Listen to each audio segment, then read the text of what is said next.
Welcome, dear viewer, to an enthralling dive into the mysterious world of the Book of Zechariah. Whether you're a newcomer to biblical texts or an avid reader seeking fresh insights, we've got a fascinating journey ahead. Zechariah, a prophetic book from the Old Testament, offers not just a window into the past, but revelations that resonate to this very day. Written by the prophet Zechariah, the book unfolds in a series of vivid visions and prophecies aimed at the Israelites returning from exile in Babylon. An overarching theme here is hope and restoration.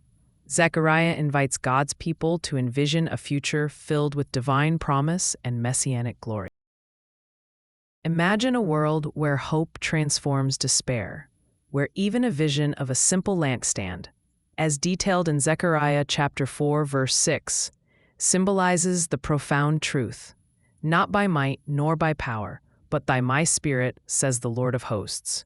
This verse challenges us to rethink strength and success, shifting focus from human efforts to divine enablement.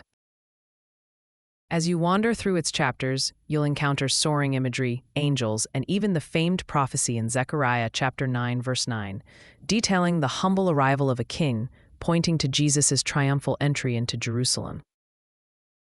It reads, "Rejoice greatly, O daughter of Zion. Shout aloud, O daughter of Jerusalem.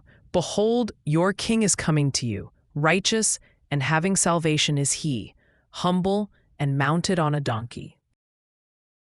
Yet Zechariah doesn't only paint a picture of hope. It also reveals a call to justice, urging people to live well in community with one another, as seen in Zechariah chapter 7, verse 9 to 10.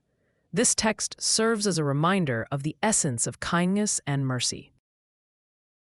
Understanding the book of Zechariah enriches the narrative of hope against the backdrop of a rebuilding nation, making it a timeless source of wisdom and encouragement.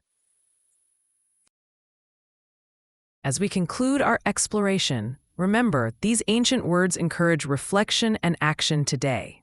Ready to dig deeper? Hit that subscribe button. And until next time, keep wondering.